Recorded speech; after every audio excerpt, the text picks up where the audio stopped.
So, moving on to today's interview and really having a theme of women who are really in leadership and doing incredible things, multifaceted.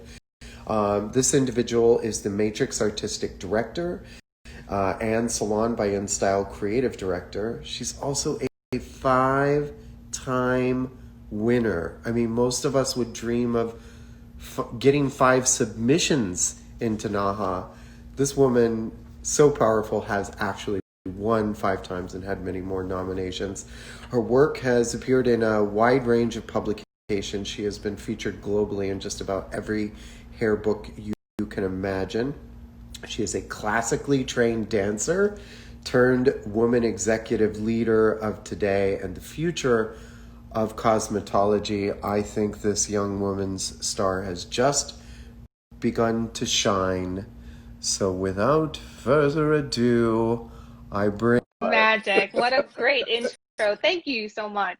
Oh, it's my pleasure. Like, I'm so excited. And the more I look at your work, the more excited I get. Like, I mean, Aw. you know, I'm a member of first round judging and you know, you see images is all I can say. And you just know it's a winner as as we all pass it around, look at stretch it and look and go, that's a winner. And we don't do the voting, but we just qualify. And so it's so great to have you here. Look, we're clearly an I'm happy exceptional to be time. here. I'm Oh, happy thank to you. be here. Thank you. And you're going to enter masters, I heard, possibly this year. Look at me spending your money. I know. Did someone spread that rumor? Oh no. Okay, so look, clearly we're in exceptional times in the world right now, and I want to know how you're taking all this in, and if you have anything you could share with us during these hard times. Yeah, it's definitely an interesting dynamic to be a person of color and also be an artist. And so I'm not immune from what is going on in the world and what is going on in the beauty industry. There is such a spotlight on sort of expanding that narrative where we become a more inclusive unit and really work to represent artists that sort of have felt they've gone invisible in the fuller spectrum of the beauty industry, and to really just spotlight those voices. Everyone at different times have had voices, whether there's been a period of the Me Too movement or a transgender, LBG. Right. Yes. And I so, can't even yeah, say it, and I'm gay. LGBTQ. LGBTQ. Yes. I'm in trouble now. I missed the Q. Right. No, you got to add the Q. So, I mean, every demographic that has felt underserved has really had various moments in history, and right now it happens to be on minority people of color. Yeah. And it's heavy. It's heavy. There are a lot of conversations. Not even some, all of them. They can be uncomfortable because it's sort of looking at things that we've never really looked at. And but on the flip side of it, and the beautiful side of it, is that going through something and being able to now have those raw, candid, honest conversations. The beauty in that is you can come out where everybody feels like they're heard and served, and we can make improvements to do better. So that is the beauty of what it could be. Well said, and thank you so much, because I mean, you articulate that so well, and I hope this is when it really happens. This is, yeah, and it feels like it, and I'm so happy to have you here. But you have 2 years, 4 awards. I mean, 5 awards in the past few years. But before I get into that, I can't not talk about your dance career, because we had a chat last week, and we did. Can you tell us more about that? For my entire career was be a dancer. Right. I danced at the Alvin Ailey School. I danced at the Dance Theater of Harlem in New York. So very prestigious institutions, and really just historical also to the context of, you know, Black dance in America as well. So always have been trained to sort of have a discipline for something, and a very, very high standard of excellence, doing things over and over and over again until it's like flawless. The things that I have learned through the training and the preparedness that dance taught me, I've carried over into this field as well. And it has always, always served me well. Yeah. So even though I'm not dancing anymore, like the principles of like just hard work and perseverance and blood, sweat, and tears. Yeah. It, I mean, it and we're talking ballet too, right? I mean, ballet, modern, on the feet, wrapping those feet with tape, and then getting get right over back it. on them, getting right back on them. Yes. Yep. That's amazing. No wonder Yep. you can't be beat. And also, you know, so dance, we discussed dance comes into play in your shoots. There's some Does. power from that. Can you share with Yeah. us how maybe we can get a little dance in our shoots? Sure. You know, dance is a language. It's an unspoken language. And when you are training to be a dancer, your training is really about learning to express yourself with your body. Like the body sends messages, whether it's the way your fingers are held or the concaveness of your back or the tilt of your head. And so with me learning that from the time I was 5 years old all the way on up to adulthood, you know, the way I see images is almost, it reflects back to that training. So when I look at an image, yes, I'm looking at hair, it's pivotal. It should be the star, but the body is also the support. And I need for that picture to speak to you. So when you see an image, know that like what's behind that is a concerted effort to make sure that like there's a message, not only with the beauty of her hair, but also with her body. So it's intentional. I love when you said the power of form and body position, right? You really see that in your images, and it was a big aha for me, because I think we just get so hyper focused on the hair, and we're going to get into your process. We're picking your brain a little bit here. Oh, absolutely. Absolutely. Christopher Benson said, well said. Thanks, Chris. No. Hi, Chris. No, it's true. Like it's something that, you know, everybody has a special seasoning, right? Everybody's got like a little, especially people that have gone on to win, like quite a few times. There's like a recipe that could be woven through every single collection that you've ever entered. And for me, it's like my picture has to tell a story. It has to draw you in. And again, the body is part of that. Yeah, it's working. So let's get into your recent collections, because I know everybody wants to hear about these. And I'd like to focus on 4 categories. And if you could kind of walk us through like the initial idea, how you, I mean, Nicholas French was great because he's like pulp, right? He's pulp and sketch, and it's like watching a master in action, right? A master. Amazing. And again, I apologize. His connection it got weird. This happens. People, your whole neighborhood gets online at the same time, and suddenly it jams it. But we will get you that content, and we will get him in here with those visuals. So let's start with Team, and that incredible collection. And any collection you want to take, but Team won this year, right? So yes, we so that was the Salon by InStyle team, and my colleague Deal, starting from helping them to understand like inception to the final product. So it was a lot of hand holding, and we storyboarded together, and we sort of helped them to look at everything that they picked, and we put it all up there. We said, okay, we have to narrow this down now. We have to pick something where there's a theme and a common thread. So let's pick a color palette. Now let's pick a feeling, like let's pick a genre. Is it a certain decade? Is it a certain sort of aesthetic as it pertains to fashion? Is it like, we had to continue to narrow and narrow and narrow until we landed on futuristic, silvers, metallics, coppers. And so it just kept getting narrower and narrower so that we had control, because it was 5 people, 5 artists that Wow. we had to sort of make them like, I'm going to make a dance reference. We had to make them like the corps de ballet. If you know what the corps de ballet is, I it's the body. do. Yeah, it's the body. They are the body of dancers that have to move as one unit.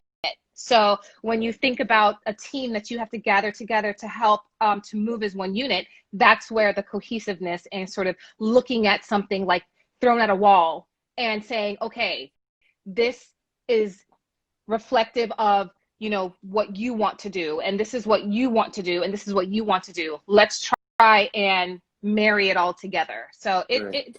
it's a phenomenal process. Delik and I are so proud of them, just to be able to have had a hand in the training of a group of individuals that are extraordinarily talented in their own right, but just sort of needed to have some tools and some direction as to like how to. Yeah. Sometimes when you are up close and personal to something, it's very easy to doubt yourself and to doubt if it's good or worthy because you're so close to it.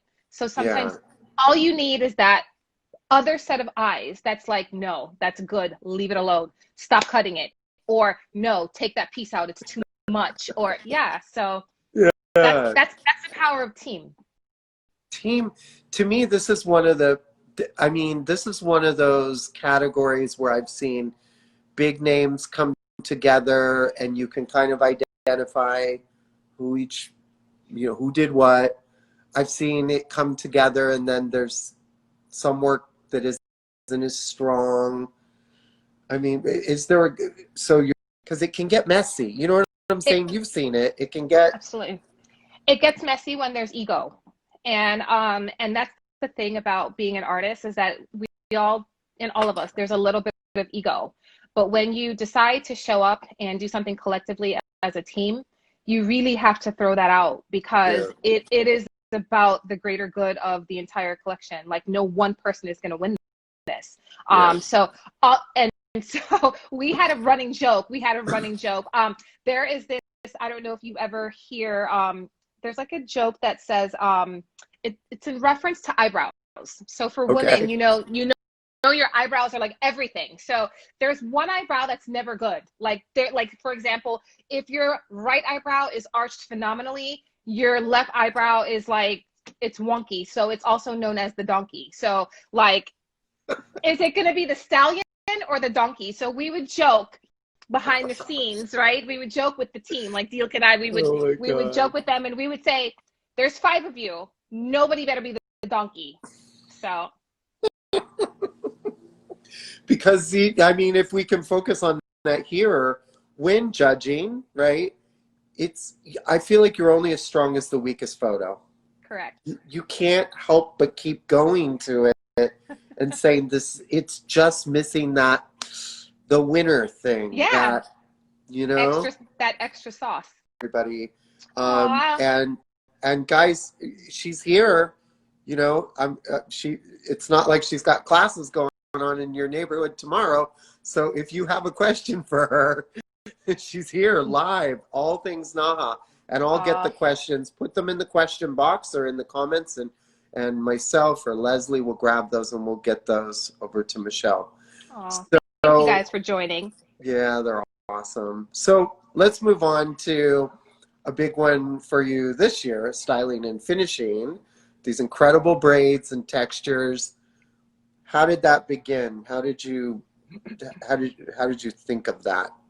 Yeah. I love to hear other people's thought processes about how their journey is really about sort of knowing what their collection is going, what category it's going to go into. I Mm-hmm. never know. I never, ever, ever know what category it's going to, because the way that I think, if I am sort of boxed into something, I will fail every time. But if I just give myself this open creative space to just create, I can put it into something where it best belongs. So I didn't set out knowing that I was going to enter a collection into styling and finishing I just created. And you know, you and you're constantly trying to think of ways to reinvent the wheel, or to think of something that you haven't seen done, or you haven't quite seen done in the way that you're going to execute it, is Yeah. really about, like, you're almost fighting against yourself, because what you never want to happen is sort of for someone to necessarily be like, oh, I saw something like this before. Like, that's like the kiss of death, you know. You never That's just, want that to, yeah, like, you know, it's like, maybe we can call that ego, right? You never yeah. want that to happen. So for me, it was about sort of, I knew that I wanted, a lot of the times I work with adding pieces and stuff to hair. Yeah. And this time I really wanted to actually work with hair itself Yeah. and manipulate it. And for me, the common thread was braiding as an accent.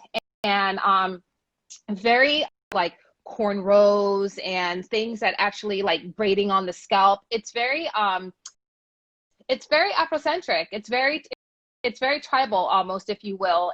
And just the element of being able to kind of put that on models of various nationalities, as well as create different ways that you could see that show up on the head.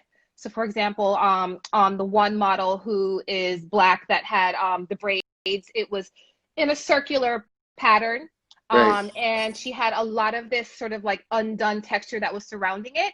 And then on the model that had the ponytail, you again saw that sort of reference to the braiding Perfect. pattern being in circles. And then it was again paying homage to texture. Like I can't get away from it. I mean, even though I did not want to per se put it in a texture category, I knew that I still love to manipulate hair. I love to see hair expanded. And Yeah. it's just it's a love. It's like, I feel like hair that's sort of expanded almost gives the simulation like it's breathing. Like it looks like there's air in it. And Yeah. in the same way that you might look at a photo with hair that's flying, you know, it's very different. And it's funny when you look at images, if there's a lack of one thing in it, whether it's air, whether it's Yeah. an expanded, whether that it's that hair living in an expanded nature. The girl that has, which I feel like is probably my favorite in the collection, it's the one with the girl with the braids on the side and Yeah. the And plum then the ponytail. round. Yeah. So that ponytail that's there, had that been hanging, it would have been nice. But the fact that she has this very, very tiny tuft of hair that's just kind of blowing, it's like a Yeah. whisper. It's like whispering.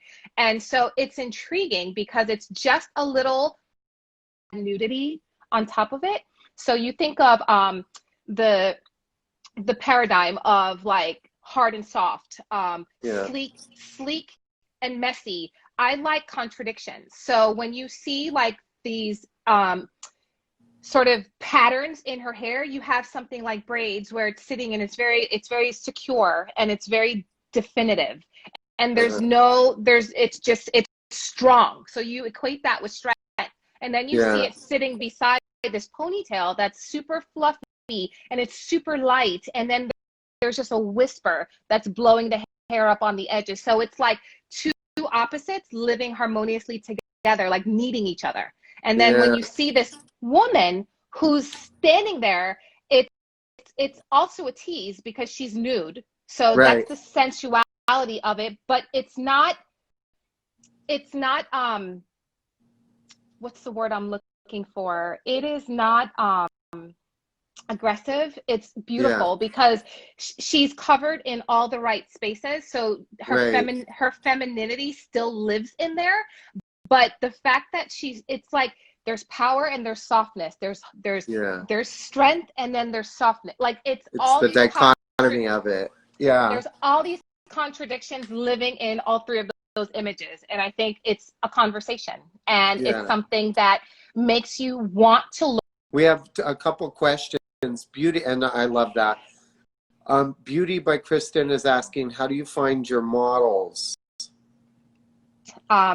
Generally, I have a team that I work with consistently. I work very, very often with Roberto Ligresti. He's a photographer out of New York, and generally because he is constantly shooting, I source through him, and he goes through like his Rolodex, if you will, Yeah. of like models, and basically it's a back and forth of him sending me images of girls, and I'll look at a bunch of girls through a bunch of different images back and forth, and then I'll narrow it down to the three that I want to use. So So that transitions to me such extraordinary modeling in your avant-garde collection. That one, I mean, even when I was like countdown to NAHA, I think I posted all your photos because I was just so inspired, and this sort of like Joan Crawfordy looking, right? Like yeah, just yeah. such a classic. Describe this collection for us. Yeah, I'm very happy to. So if you are learning anything about me, and it's that I love to sort of play with opposites, right? So again, it's that word you use, dichotomy, and Yeah, it's really that collection was about paying homage to classic hairdressing, which is what we would see in the 20s, the 30s, and the 40s, where we looked at hair and it was always coiffed and it was always in netting. And yeah, I was so intrigued by that element of classic hairdressing that I said, I love that, but how do I turn that into something that is relevant in 2019? And so I took fishnet stockings that were in various like bright Sharpie type colors. yeah, And I said, you know what? I'm gonna use that as my netting because that's bold. And just it was really plain. I said I wanted to see how hair looked inside of it. So I cut it up and I just started playing around with hair living inside of that netting. And then once I saw that that was impactful, like I actually just took a photograph. I have my hand in a stocking at my house and I'm playing with different colors of hair sitting in it. And it was so intriguing because of the bold pattern sitting on top of hair that was like an opposite. I this is I always pick something that I'm going to use, and it's going to be that theme.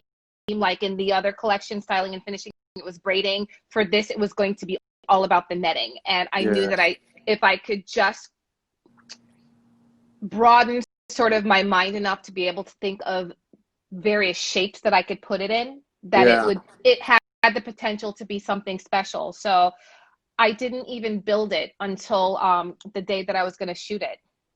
I built it the Wow. day that I was going to shoot it. Knew I knew the I knew what I was going to build with. I had my materials, but I didn't know what my final shapes were going to be. So the morning I sat the model down and I started almost, it was like a dress rehearsal. So I Yeah, started molding and folding and moving, and the first shape that I created was that futuristic like green shape where she's wearing the purple, and that was really me folding and braiding, and I even did it on myself. It was literally 2 dress rehearsals because there's photos that I have on my Instagram yeah. page where I'm playing with it on myself before I even put it on the model. I love it. So I built it on her, and it just, what I could see in the mirror was that, like, the mirror doesn't lie to you, Mary, through a camera lens. So when I looked at it through the mirror, not even turning around and looking at her in person, but when I Yeah, looked at it through the mirror, it was extraordinary. yeah, And so once that was in place, then of course having an amazing wardrobe stylist with Nico Kafelis, he's brilliant. So he's on next week. yes, I know. He told me. He told me. So once that was in place, he, added the elements of like just really the soft, because those shapes also were very structured. So Yeah, it was again that contradiction or that dichotomy of having something really soft living with something really strong and bold. And again, it was opposites. It was the past meets the future, and just the tilt of the head. So we all sat there, and there's so much direction when it comes to not only how she should be putting her head, how she should be putting her arms. Like I definitely have been able to work with some amazing people that like everyone kind of becomes an art director. Like it's all for the greater good of the shot, and we're sitting there, and the moment the room goes silence, because the photographer is sort of scanning through all of the photos he takes, and then there'll be this in The breath. unison. It's that silence and then that breath that everybody takes, that that's it, done, we're done, next That's model up. Yep. And you did, I mean, first, Joanne, okay, and those that don't know Joanne, like hello.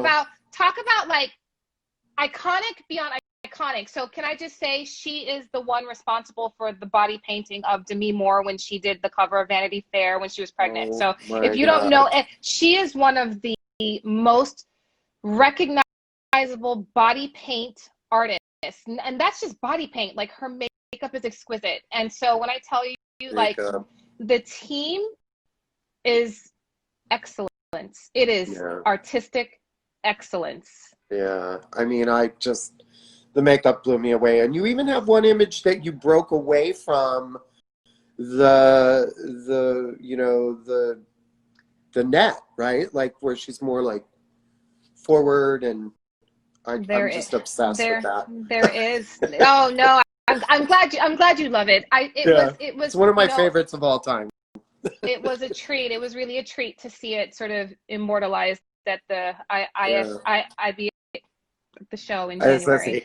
I'm like IBS, ISSE, LGBTQ. Yeah. we're getting there. Yeah. And then last but not least, as far as your recent wins, the texture category, which I just want to start with. I feel like a lot of people don't know what texture is. Is it just creating any texture in the hair? What does texture mean to you as far as the category? Well, in terms of NAHA, texture means to me really just the hair. It's just you doing something with hair, whether you're creating it, whether it already exists. It's just the medium, and it's doing something interesting with it. Like in the category of texture that I won, it could have borderline been considered avant-garde, because it was literally me taking textured hair and rolling it up in balls and stitching it together with invisible, like, you know, that clear invisible thread, like literally taking a needle and thread and stitching it together to make a bob. And so like when you're in the kitchen and you're like rolling thing, like maybe making dumplings or something like that, it was literally taking textured hair and rolling it into balls to create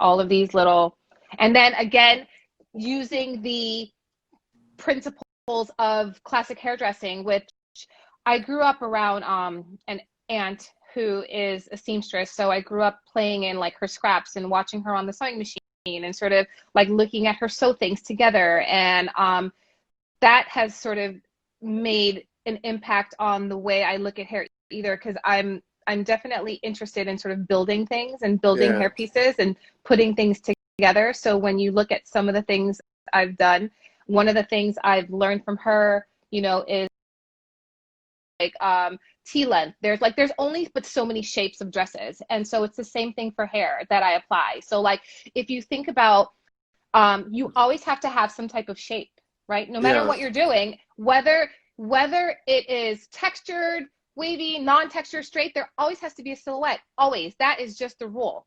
But what you put inside of that shape is what has the possibility to be special. So even though in that texture segment that I created that could have borderline been avant-garde, those were shapes. I made a textured bob out of balls. I love it.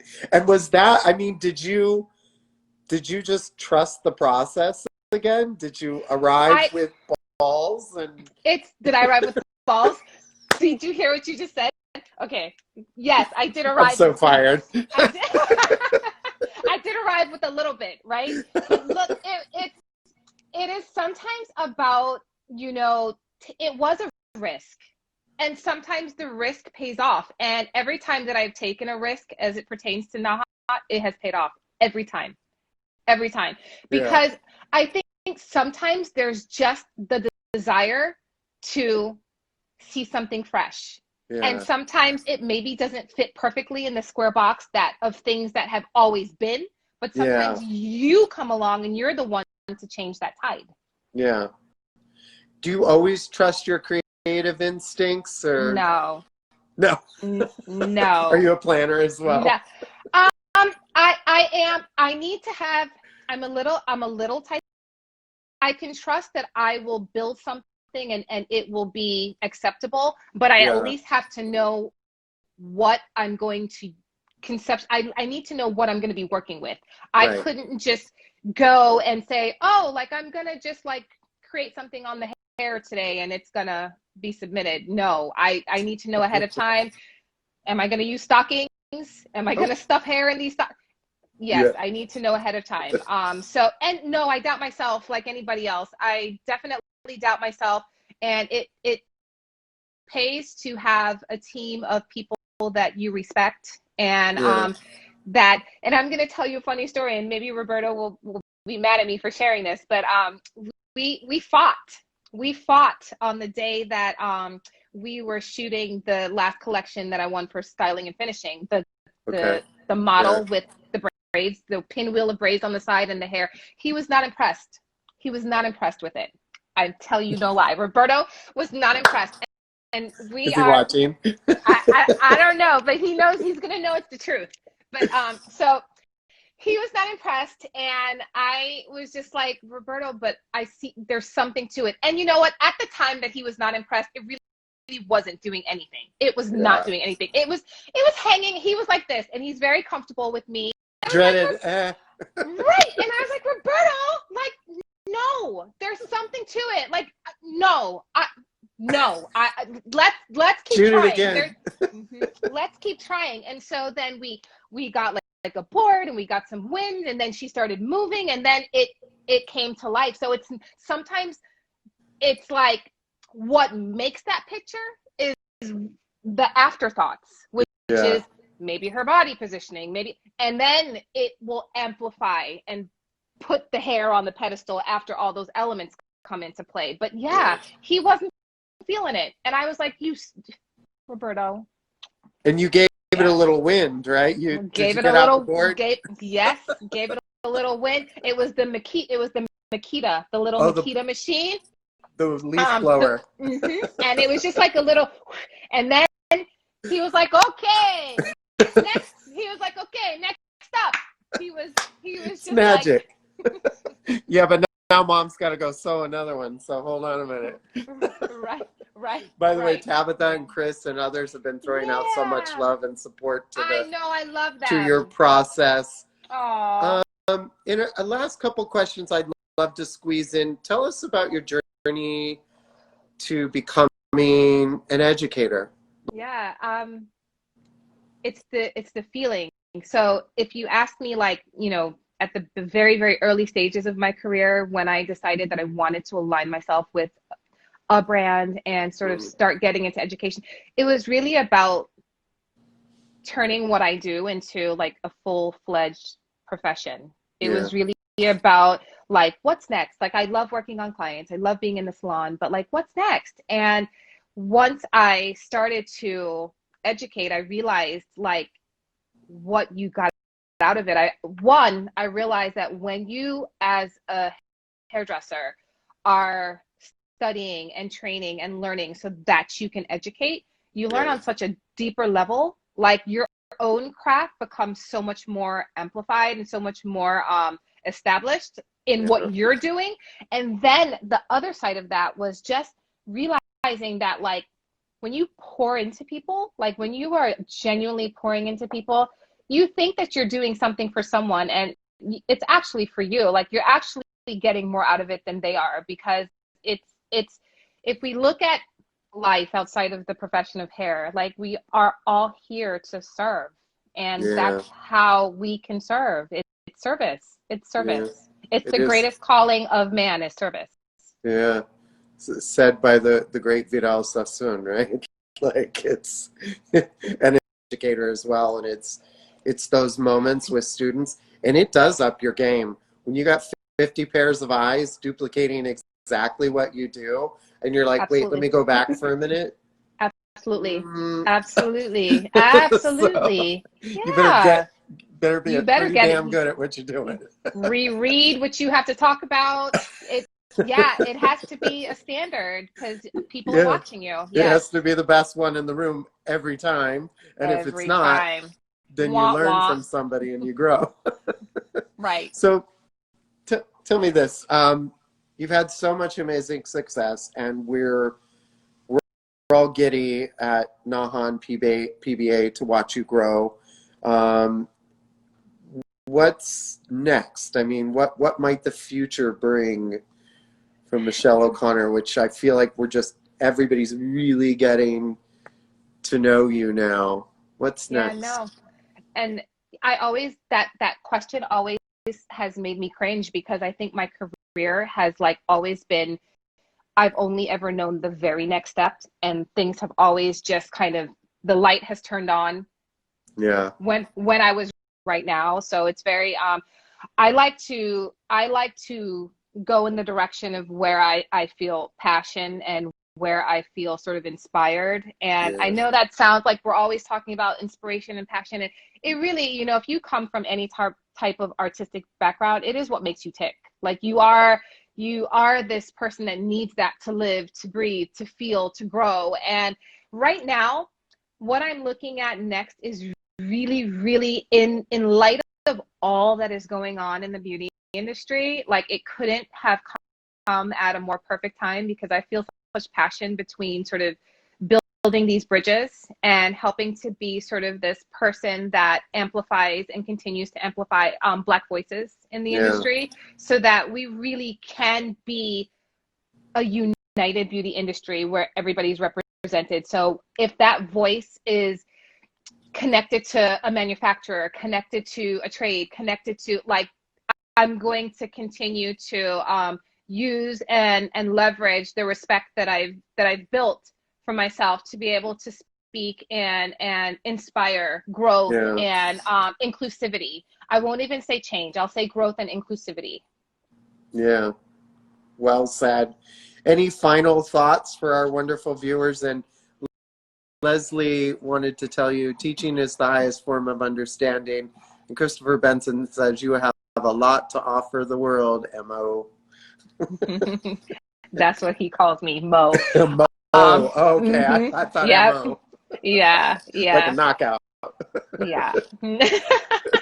um, yeah, no, final word the position that the PBA has afforded me to, you know, like it walks into a room before I do, you know, like when someone says you've won NAHA 5 times, like it's kind of like enough said. Where is she? Like, you Yeah, know, it precedes me at times, and it's not that it was handed to me or given to me. It's just that it's nice to sort of stand behind that and to have like the built-in respect that people sort of automatically equate to being able to achieve like a certain standard, you know, in yeah, this business. And so like I'm grateful for the platform and also a voice. It's a yeah, voice and it's seats at tables and that's yeah. Well, it's our goal to stand beside you and mm, watch you run. oh, I So love that. I love you don't that. stand behind PBA. Look, watch you go. Well, Thank I you. want to thank you so much for this incredible chat. Everyone who's watching, please remember any resources that are mentioned. We will stalk her if she gave a website or any model or photographer or something. We get that on the Absolutely. resources page.